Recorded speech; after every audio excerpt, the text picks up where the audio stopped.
자, 조국이 오늘 장윤선의 취재 수첩에 출연을 해가지고 출연을 해서 인터뷰를 했어요. 인터뷰를 해서 일단 본인의 이제 출마 문제 관련해서 이야기를 좀 했습니다. 이와 관련해서 인터뷰 영상 잠깐 보시고요.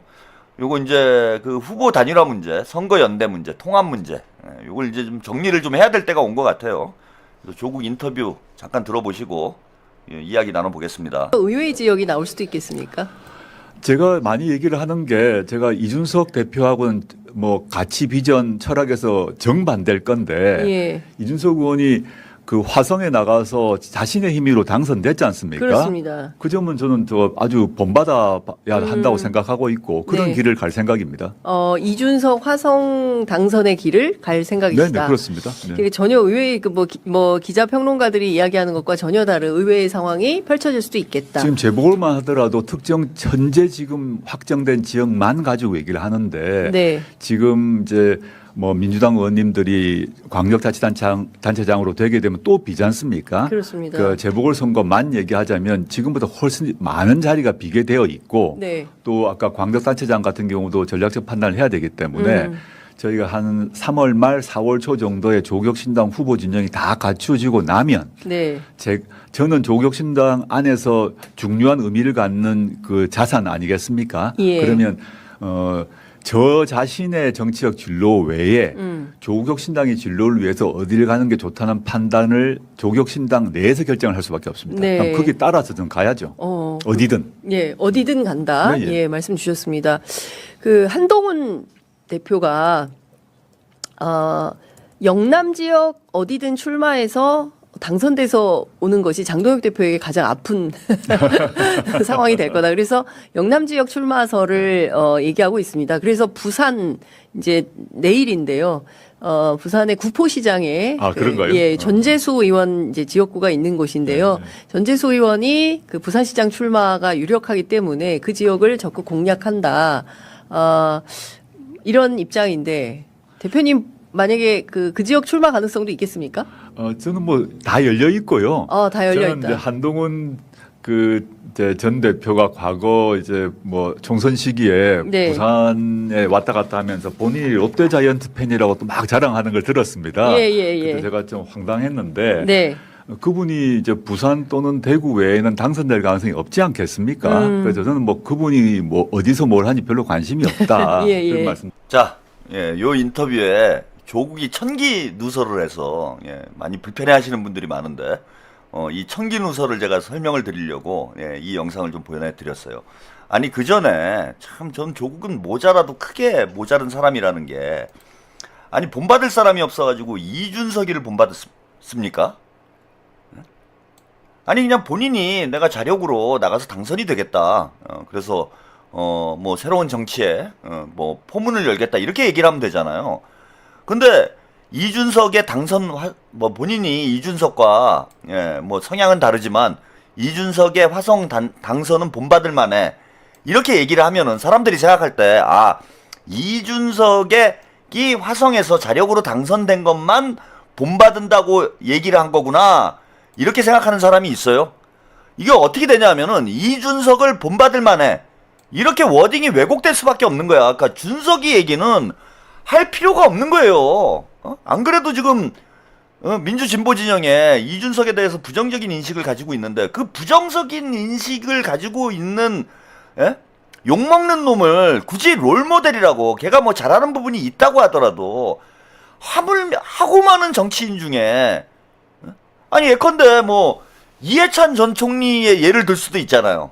머리가 돌아가는 경우면 이해찬 전 총리 같은 경우에 민주당에서 공천을 못 받아가지고 무소속으로 출마해서 세종에서 당선된 경우가 있잖아. 그래서 저는 이번에 합당에 실패를 했지만은 이해찬 전 총리처럼 자력으로 승부를 해서 제가 국회로 들어가겠다.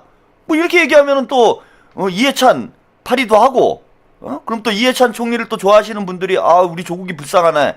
그러고 이제 좀 찍어주고 이렇게 될 거 아니에요. 근데 나는 이준석이 내 롤모델이야. 이준석을 본받을 만해. 나는 이준석이 될 거야. 나는 이준석이처럼 살아 돌아올 거야. 이렇게 얘기할 필요가 있냐라는 거야. 그래서 그 유인태 전 의원이 뭐 어제 언론 인터뷰에서 그런 얘기를 했잖아요. 강남 좌파 역할을 해라. 정치할 사람이 아니다. 이런 얘기를 했는데 이 말이 왜 나오냐면 정치 지능이 너무 떨어진다는 거예요. 부정적인 인물하고 본인을 굳이 비교할 필요가 없잖아. 이준석이랑 뭐하러 본인하고의 연결고리를 스스로 만듭니까? 예? 바보인 거지, 바보. 그리고 중요한 얘기는 뭐라고 얘기를 했느냐. 뭐 일단 한동훈한테 관심이 없다. 본인은 그런 얘기를 했어요. 즉 대구 아니면 부산에 나올 건데 본인은 한동훈에 관심이 없고 엮이지도 않을 거다.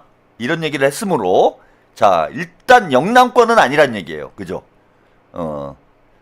조국이 출마할 지역은 영남권이 아니다. 요거는 확인이 된 거예요. 한동훈하고는 엮이지 않는다. 즉 부산이나 뭐 대구는 나갈 이유가 없고 부산 쪽은 지금 고려하고 있지 않다. 이게 지능이 딸려가지고 저같이 머리 좋은 사람한테는 본인 딴에는 이제 다 잘 돌려서 말을 했다라고 생각을 하겠지만 저같이 머리 좋은 사람한테는 다 걸리는 거예요. 그래서 부산은 안 나간다. 그러면은 이제 평택 아니면 군산일 가능성이 높죠. 예. 아니 저기 인천은 어렵잖아, 그죠? 수도권에서는 나올 때 서울에는 나올 데가 없고, 예. 그 인천 쪽은 좀 어렵잖아요. 그러면은 본인들이 지금 얘기한 곳이 평택하고 군산밖에 없어요. 인천은 뭐 지금 송영길 대표하고 김남준 대변인이 완전히 그 알박기를 해놓은 상황이기 때문에 거기는 나가봐야 뭐 택도 없는 그런 상황입니다. 그래서 평택하고 군산 쪽에 나가는데 본인은 당의 결정을 따를 수밖에 없다. 이런 얘기를 했어요. 당의 결정을 따를 것이다. 자, 무슨 얘기냐? 당에서 나가라는데 나갈 것이다. 이 얘기를 한 거예요. 그런데 지금 조국혁신당에서 어떤 움직임이 있냐면은 뭐 군산 출마 추대위원회? 예? 뭐 그런 게 만들어졌어. 군산 출마 추대위원회. 그래서 군산으로 지금 조국이 출마를 해야 된다. 지금 이런 여론을 이미 만들고 있어요. 조국혁신당 내부에서. 그러면 답이 나온 거잖아. 짜고 치는 고스톱 아닙니까? 군산에 나가겠다 이랬다가는 욕을 처먹을 수밖에 없기 때문에 당원들이 막 요구를 해가지고 내가 어쩔 수 없이 군산에 나간다. 왜냐하면 평택 나가가지고 못 살아와요. 살 수가 없어. 거기서 이준석은 보수표를 갈랐으니까 당선이 된 거죠. 네? 그리고 민주당 후보가 당시에 어쨌건 뭐 사실이 아닌 것으로 뭐 확인이 됐긴 했지만은 그 뭐 주택 문제 때문에 부동산 문제 때문에 유권자들에게 비난을 받는 상황이었잖아. 그래서 이준석과 같은 상황이 평택에서 또 벌어질 가능성이 매우 낮습니다. 따라서 결국은 지금 조국은 군산으로 지금 출마를 사실상 제가 볼 때는 굳힌 거 아닌가. 군산으로 나갈 가능성이 지금 대단히 높다. 그리고 어쨌건 군산에서 조국당하고 정청래가 전북 지역에 열심히 밭을 갈았기 때문에 군산에 본인이 승산이 있을 것이다. 뭐 이런 생각을 좀 가지고 있는 것 같아요. 근데 택도 없는 소리입니다. 제가 볼 때는. 그래서 천만다행이다. 저는 이런 말씀을 좀 드리고 싶어요. 그 조국이 부산이나 지금 부산 분위기 좋은데 부산 가서 설치고 다니고 한동훈이랑 주접 떨고 다니면은 전재수 후보한테까지 그 똥물이 튀길 그럴 위험성이 있어요. 그래서 부산은 지금 부산 경남 분위기 좋기 때문에 절대 거기 조국이 껴들면 안 된다. 이런 거고 평택 쪽도 마찬가지입니다. 이게 수도권에 영향을 줄 수 있기 때문에 평택 쪽 선거에 조국이 또 설치고 다니면은 수도권 경기 지역도 분위기가 안 좋아질 수 있어요. 뭐 경기 지역이 민주당 후보가 많이 앞서가고 있는 상황이지만은 경기 지역에 또 불똥이 튀길 수 있기 때문에 확실한 민주당의 홈그라운드로 끌고 들어와 가지고 군산에다 묻어야 된다. 군산에 묻는 게 이게 제일 보기가 좋다. 그리고 군산에서 떨어지면요. 예컨대 평택에서 떨어졌다. 부산에서 떨어졌다. 뭐 이거는 그래도 거기 어려운 지역이니까 조국이 뭐 어쩔 수 없이 뭐 졌나보다 이렇게 되지만은 군산에서 지면은 제가 볼 때는 정치 생명 끝나는 거예요. 이거는 제가 볼 때는 최악의 무리수야. 최악의 무리수. 제일 좋은 수는 뭐냐 하면은 지금 어딜 나가도 어차피 승산이 없어요. 조국은 조국뿐만 아니라 조국혁신당 전체가 이번 지방선거에서 보궐선거에 승산이 없다. 그래서 어딜 나가도 죽는 판인데 죽을 판에 가서 죽는 게 제일 좋아요. 응? 조국이 선택할 수 있는 가장 좋은 방법은 어차피 죽을 때 가가지고 죽는 게 제일 좋은 거지. 그러니까 뭐 제일 좋은 건 이거죠. 그나마 떨어지고라도 정치 생명을 이어가려면 한동훈이 끌어안고 죽는 게 이제 제일 좋죠. 한동훈이랑 같이 죽는 거. 그러니까 한동훈이 논계를 하는 게 전략적으로 가장 현명한 판단이에요. 그래서 이기는 싸움을 해야 돼요. 정치를 할 때는. 근데 그런 머리가 돌아가나. 군산 간다고 이길까? 군산에서 죽으면은 그거는 그냥 끝장나는 거야. 호남에서도 버린 조국. 그거 어떻게 재활의 재생의 기회가 완전히 사라지는 거 아니야. 근데 한동훈이 끌어안고 죽으면은 야, 한동훈이 죽인 조국 이렇게 된다고. 응? 한동훈 끌어안고 죽으면은. 그래서 지금 제가 볼 때는 조국이 살 길은 한동훈 스토킹하는 게 그나마 살 길인데 본인이 신락 같은 희망을 가지고 군산에 나가면 혹시 되지 않을까 이런 착각을 가지고 지금 군산으로 나가려고 하는 것 같은데 군산이 조국의 저는 무덤이 될 가능성이 있다. 이런 말씀 좀 드리고 싶고요. 오늘 이 인터뷰에서 합당 문제 관련해서도 언급을 좀 했어요. 요 얘기도 잠깐 듣고 가겠습니다. 연대와 통합 문제는 항상 열려 있다고 생각을 하고요. 특히 이제 지난번 그 정청래 대표께서 갑작스런 제안을 하셨지 않습니까? 네. 그 과정에서 조국혁신당의 갈 길에 대해서 조국혁신당 내에서는 최고위, 의원총회, 당무위, 전국 당원 간담회를 통해서 딱 차분하고 질서 있게 논의를 했습니다. 저희 당 내에서도 끝까지 독자 노선을 가자. 아니다. 민주당과 합해서 큰 정당 안에서 진보 블록으로 가자. 이렇게 두 가지 갈립니다. 근데 문제는 그 점에서 열려 있었고 논의를 할 수 있다. 근데 전제는 뭐냐면 지분 싸움이 아니라 조국혁신당의 비전과 가치를 얼만큼 받을 수 있는가를 가지고 논의를 해야 된다라는 결정을 했습니다. 근데 그런 논의에 니은자도 들어가기 전에 민주당 안에서 논쟁이 벌어지고 거의 싸움이 벌어지고 민주당의 예를 들어서 이원주 의원 같은 경우는 조국혁신당의 토지 공개념이 뭐 빨갱이 좌파다고 공격도 하고 뭐 온갖 일이 벌어졌지 않습니까? 네. 이런 식으로 앞으로 논의가 되게 되면 통합은 불가능하죠. 상대방에 대한 존중, 상대방에 대한 기본적인 예의가 필요하다고 봅니다. 네. 그런 것 없이 저에 대한 공격이든 저희 당의 비전과 가치에 대해서 색깔론을 편다거나 이러면 그건 뭐 통합을 못하는 거죠. 네. 그래서 저는 그런 경우는 그런 일이 또 발생할 수 있다. 합당 논의라는 것이 조국혁신당의 의사와 관계없이 발생하고 민주당 안에서 싸우고 그다음에 조국혁신당 공격하다가 중단됐지 않습니까? 네. 이런 일이 계속되면 통합은 거의 불가능할 거고. 자, 여기까지만 간단하게 보셨습니다. 그러니까 이현주 의원 얘기를 또 꺼내면서요. 이현주 의원이 조국을 공격하고 조국당을 공격하면은 합당을 못한다. 이런 얘기를 했어요. 이거는 이현주 의원은 합당을 못하게 하려고 조국을 공격한 거잖아. 합당을 하고 싶어가지고 조국을 공격한 게 아니잖아요. 그래서 이현주 의원은 계속 조국당하고 합당하기가 싫은 거잖아, 지금. 그런데 조국은 합당을 하고 싶은 거잖아요. 그런데 이현주 의원이 계속 공격을 하면 합당을 못 한다는 거잖아요. 합당이 불가능하대잖아. 그러면 합당을 막을 방법이 여러분 답이 나왔네. 어? 조국이 답을 가르쳐 준 거 아니야. 이게 우리가 어려운 일이 아닌 거예요, 지금. 자, 이현주 의원만 좀 희생을 하면 돼요. 좀 욕을 드시더라도 조국을 계속 공격하면 돼. 그럼 합당이 불가능하다며. 그러니까 이현주 의원 한 사람만 애를 쓰면 되는 거네. 이현주 의원이 계속 조국을 공격하면 합당은 불가능하다. 그러니까 이현주가 공격만 계속하면 되는 거예요, 이거는. 간단하죠, 여러분? 조국이 드디어 우리한테 답을 가르쳐줬어. 이현주가 계속 조국을 색깔론으로 공격을 하면 합당은 불가능하다. 이현주 의원 파이팅입니다. 아니 저게 누가 갑이고 누가 을인지 제가 볼 땐 그런 인식도 없어요 지금. 아무 생각 없이 아무 얘기나 떠들고 있는 거야. 그럼 이현주 의원은 계속 조국을 공격해 주십시오. 그럼 합당은 안 된답니다. 불가능하다. 이현주 파이팅입니다. 자, 요 합당 통합 문제와 관련해서 오늘 송영길 대표님이 저기 나오셨다고 그랬잖아요. 여의도 장르만 여의도에 출연을 하셨는데 여기서 이 그 합당과 연대 문제와 관련해서 송영길 대표의 입장을 밝혔어요. 근데 이게 진짜 정답이고 송영길 대표님하고 저하고 생각이 완전히 일치해. 예, 완전히 똑같습니다. 그래서 우리 당이 조국 당과의 문제, 합당 문제를 어떻게 풀면 될지. 그러니까 송영길 대표를 당 대표로 다시 해야 될 것 같아요. 송영길만 우리가 당 대표로 만들면은 합당은 완전히 물 건너간다. 예, 이거를 확인할 수 있는 그냥 제가 당 대표가 되는 거다 생각을 하시면 될 것 같아요.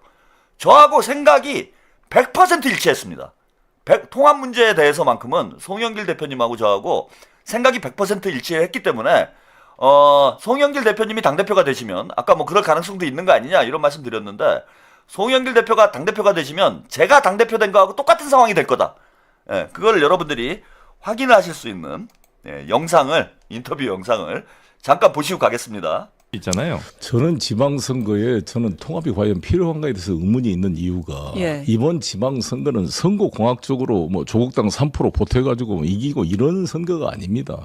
왜냐하면 이것은 아직 내란을 진압하는 선거다. 장동혁 체제라는 것이 한동훈도 자르고 이번에 배현진 뭐 법원에서 정지 판결이 났잖아요. 가처분 인용. 이렇게 보수 합리 세력이라고 속칭 일컫는 세력을 다 잘라내고 완전히 지금 고성국, 전한길, 전광훈 이런 사람들의 포획된 극우 정당, 네. 반체제 정당, 내란 수괴범을 윤어게인을 외치는 정당으로 가고 있기 때문에 이것은 우리 민주당 단독으로 철저히 승리할 수 있다고 봅니다. 이런 자신감을 가지고 싸워야지. 몇 프로 부족 오니까 조국당 3%가 있어야 이긴다. 이렇게 접근할 싸움이 아니다는 거고. 네. 물론 조국당 후보가 나와서 어느 지역에 지지도가 일정 있으면 그 지역에 한해서 선거 연대를 하면 되는 겁니다. 그렇지 않습니까? 예. 굳이 이거를 합당을 해서 네. 얻은 것 플러스 또 마이너스 된 게 있을 거 아닙니까? 네. 그럴 필요가 없다는 거죠. 계산을 해보면 제 생각은. 네. 그래서 저는 그냥 자주적으로 민주당 단독으로 승리할 각오로 가고 네. 예를 들어서 울산 같은 경우는 그 진보당 후보가 한 10에서 15%가 나와요. 네. 그럼 거기는 나는 선거 연합을 해야 된다 보거든요. 네. 그래서 울산시 정부를 뭐 부지사를 진보당이 주더라도 연립정부를 구성하겠다고 나가야죠. 네. 그러니까 그거는 그 분야로 선거 연대로 승리하자는 게 제 생각입니다. 네, 네, 네. 그뭐 대표님은 장기적으로 봤을 때는 혁신당과의 통합은 가야 할 길이라고는 보세요? 그러니까 그것도 과연 그 이제 우리나라가 대통령 선거 때문에 그런 건데 이재명 대통령께서 개헌안을 좀 제시했을 때 예. 결선 투표제가 들어가 있어요. 결선 투표제가 들어가면요 합당할 필요가 없습니다. 그렇지 않습니까? 모두가 대통령 후보로 나와.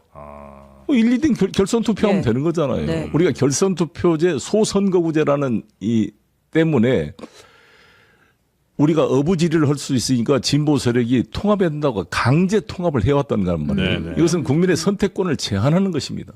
저는 결선 투표제가 도입되게 되면 굳이 대선을 앞두고도 통합할 필요가 없다는 거지. 자, 여기까지 송영길 대표의 이제 통합론을 여러분들이 들어보셨어요. 지방선거는 자력으로 이길 수 있으니까 통합할 필요가 없다. 그 다음에 선거연대가 필요하면 지역별로 해야 되는데 조국당하고는 제가 볼 때는 선거연대를 해야 될 필요성이 그닥 많지 않을 거예요. 예. 오히려 지금 울산이죠. 예. 울산 얘기를 이제 정확히 짚어주셨어요. 뭐 판을 읽는 게 뭐 저하고 거의 비슷하신 것 같아요. 그래서 진보당하고는 이제 울산 지역에서 후보 단일화를 하는 문제, 심지어는 뭐 진보당에 부시장 자리 정도 하나 줘서 공동 지역 정부를 구성을 하는 한이 있어도 이기는 게 중요하니까 울산에서는 그런 경우는 대담하게 선거연대를 해야 돼요.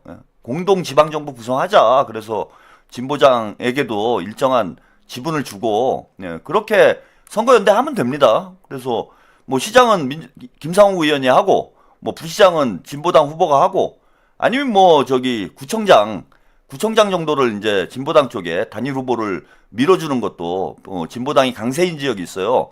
울산에서 이제 진보당이 구청장이 됐던 뭐 북구 같은 경우에 이런 경우는 진보당이 강세기 때문에 그쪽은 이제 민주당이 밀어주고 울산 시장은 이제 진보당이 민주당을 밀어주고 이렇게 해서 서로 윈윈할 수 있는 이런 방향으로 가는 게 맞고 조국당과도 만약에 그런 상황이 벌어진다라면은 그거는 선거연대를 적극적으로 검토를 해야 돼요. 어쨌건 뭐 죽 서서 개 줄 수는 없잖아. 국민의힘에 어부지리를 줄 수는 없으니까 조국당 후보 중에 일정의 유의미한 그런 이제 득표율이 나오는 그런 지역에서는 또 선거연대를 좀 고민을 해봐야죠.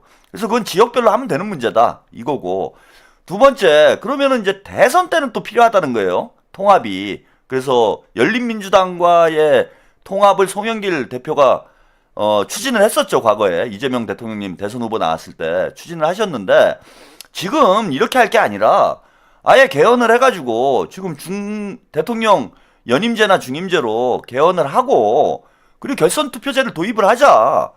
그러면은 이게 굳이 무슨 맨날 후보 단일화니 통합이니 합당이니 이런 얘기를 할 필요가 없잖아요. 이거 가지고 진보 진영 내부에서 갈등 생기고, 그거 뭐 2% 3% 때문에 후보 선거연대 했다가 나중에 이제 더 큰 그 부담을 지게 되고, 이런 일이 반복이 되고 있다고.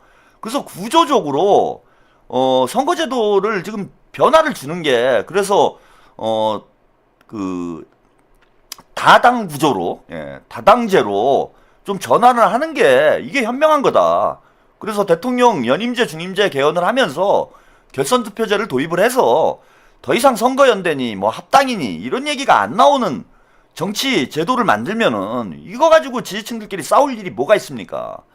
그래서 조국당은 조국당의 길을 가고, 저는 진보당은 진보당의 길을 가야 된다는 거예요. 제가 뭐 조국당이나 진보당이 미워서 뭐 합당을 반대하는 게 아니라, 지금 민주당은 중도 보수 노선으로 가려고 하는데 자꾸 조국이 아까 인터뷰하면서도 그 조국당의 DNA를 존중을 해달라 이런 얘기를 하고 있잖아요. 그러면서 이현주 의원 공격하고, 또 검찰개혁 문제 가지고 정부 안에 대해서 비난을 하고, 이런 문제가 자꾸 생기잖아. 그거를 한 바구니에 다 담아놓으면은 그게 제대로 굴러가겠습니까? 이현주하고 조국이 예컨대 최고위원회에 같이 있다고 생각을 해보세요. 이현주 의원과 조국이 최고위원회에 같이 있어가지고 서로 치고받고 맨날 싸우는 이런 모양새만 나오게 되면은 그게 누구한테 도움이 됩니까? 안 되죠. 그래서 조국은 쇠빙선 하고 싶으면은 가서 얼음 깨라는 거야. 진보의 길을 가라는 겁니다, 저는. 당당하게 진보의 길을 가라. 그리고 본인이 원하는 본인의 색깔의 정치를 해라. 왜 민주당 쇠빙선 얘기하면서 자꾸 민주당으로 들어와가지고 중도 보수로 가고 있는 민주당의 발목을 잡고 있냐고. 뉴 이재명을 조국이 쫓아내고 있는 상황이 되잖아요. 민주당이 외연 확장이 안 되잖아. 그래서 소영길 저는 대표님이 말씀하신 대로, 야, 이거 소영길 대표님이 당대표를 해야 될 것 같아요. 그죠? 갑자기 그런 생각이 드네. 저하고 생각이 완전히 일치하니까, 소영길 대표님이 당대표가 되시면은, 뭐, 당연히 이제 합당은 물 건너 가겠네요. 그죠? 예. 대선 직전에도 합당은 할 필요가 없다. 개헌을 하자. 이렇게 얘기를 하셨으니까, 송영길이 당대표가 되면은 이제 조국은 영원히 쇠빙선의 길로 가야 되네. 우리가 문제 해결이 쉽네요. 그죠? 여기 합당 반대하시는 분들, 조국이 싫으신 분들, 조털레유가 싫으신 분들은 송영길 당대표로 만들면은 절대 합당 안 할 거 아니야. 그럼 답이 나올 거 아니에요. 그 다음에 두 번째, 개헌을 해야 된다는 게 우리 입장이잖아요. 개헌 가지고 자꾸 뭐 이상한 얘기 하시는 분들도 있는데, 뭐 내각제니 어쩌니, 그 내각제 얘기는 되지도 않는 얘기고, 우리는 지금 개헌을 해야 되잖아. 개헌을 해서 이재명 대통령님을 연임을 해야 될 거 아니에요. 이재명 대통령님이 연임을 해야 되니까, 송영길 대표가 지금 결선투표제로 바꾸자 이렇게 얘기했으니까 개헌을 적극적으로 추진을 할 거 아니야. 그래서 다음 총선 때, 이번에는 뭐 저기 5.18 개헌만 하고, 다음 총선 때 연임제하고 결선투표제하고 두 개 이제 개헌을 해가지고 총선에서 이재명 대통령님 연임할 수 있게 200석 만들고, 그러고 하면 되겠네.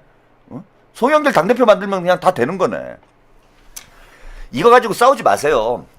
그 김민석 이제 또 이걸 가지고 또 싸우려고 그래. 아니, 송영길하고 김민석하고 생각이 다르겠어요. 다 똑같지. 송영길 제가 우스갯소리로 하는 얘기지.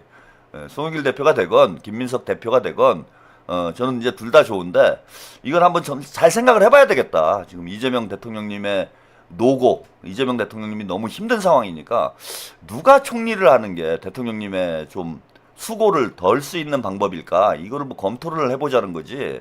뭐 김민석이 낫다, 또 송영길이 낫다. 하여튼 기회만 생기면 싸움질이야. 미치겠습니다, 아주 제가. 뭔 말을 못 하겠어요. 아니, 그 김민석이나 송영길이나 뭐 그나물에 그 밥이지. 근데 이건 이제 행복한 고민이잖아. 그죠? 그동안은 제가 걱정되는 게 그런 거잖아요. 김민석 총리가 당대표로 안 나오면은 또 정청래가 연임을 할 위험성이 있고, 정청래가 연임을 하면은 조국당하고 협당을 해가지고 또 조국이 들어와서 설칠 가능성이 있고. 아, 이게 참 답이 안 나와. 근데 김민석 총리가 당대표를 나오면은 또 총리는 누가 해? 이런 게 지금 고민이었잖아. 근데 지금 이제 선택지가 우리가 넓어진 거잖아요. 김민석 총리, 송영길 당대표 이렇게 가도 되고, 송영길 당대표, 김민석 총리, 송영길 총리, 김민석 당대표 이렇게 가도 되고, 이거는 우리가 행복한 거잖아. 근데 이걸 가지고 왜 싸워 또? 뭐가 또 김민석이 더 낫니? 또 송영길이 더 낫니? 그런 얘기를 왜 하고 있어요?